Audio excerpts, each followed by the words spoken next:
Welcome to Indiana Newsdesk. I'm Joe Wren.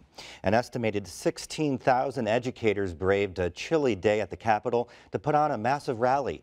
They wanted to get the ear of lawmakers on a variety of issues, but as Adam Pinsker tells us, many of these teachers are tired of feeling undervalued.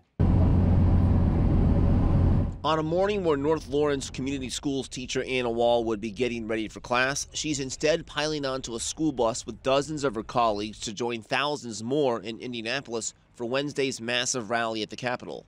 This isn't something I go to. I don't go to state rallies. I mean, I'd rather be in the classroom. Schools in nearly half of the state's districts were closed as red-clad educators converged on the Capitol. For many of them, the stakes were too high to stay at home when lawmakers convened for the ceremonial first day of the legislative session known as Organization Day. But we will continue to fight for teacher compensation.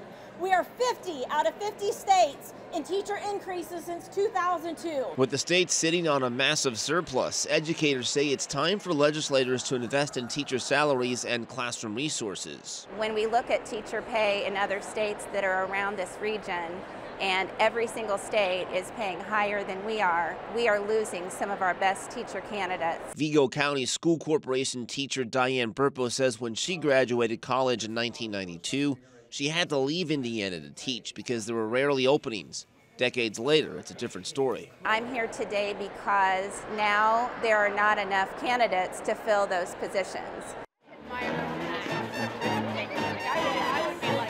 While the protest had the feel of a high school pep rally, there are other serious issues besides teacher pay that are on the minds of these educators, including an overhaul to the state's accountability system and its relationship with the state's standardized tests. Test scores play an important role in how schools and teachers are evaluated. Students take their first I-Read state test in the 3rd grade to evaluate their reading skills, but Wall says some of her students get overwhelmed by the pressure. I had one little girl that knew that she wasn't up to par with her grade level 3rd grade, and she knew that she was doing 2nd grade reading was more where she was at, and she just cried.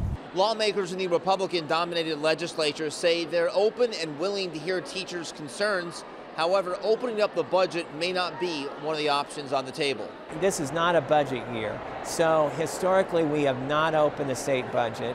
House Education Committee Chair Bob Boehning says he wants to hear input from the Teacher Pay Commission and fellow House Republicans before making any decisions on an increase. The General Assembly is also facing blowback from teachers over a bill that passed earlier this year, carving out 15 state-mandated credits to how teachers renew their licenses. Among the new options teachers can choose from is a career externship. Critics call it an unfunded mandate, but Representative Boehning says it has some value that can benefit students. Does it make sense for you as an educator to have some knowledge to be able to help your students maybe navigate into a career that makes more sense to them? Despite philosophical differences, Representative Boehning says his fellow caucus members need to do a better job of opening the lines of communication with educators. I will say that there's a lot of blame that we need to be accepting as well, that we need to be more open to having dialogue, and I'm not opposed to talking to teachers about where I am, where they are. ISTA organized today's events to show unity among teachers statewide behind a message of enough is enough. With plenty of issues on the table and teachers' patience running short, many of them say it's time for lawmakers to reward their investments in the classroom. I want respect. I want, all the years of education that I do and all the training that I do on my own naturally, that it counts for something. For Indiana Newsdesk, I'm Adam Pinsker.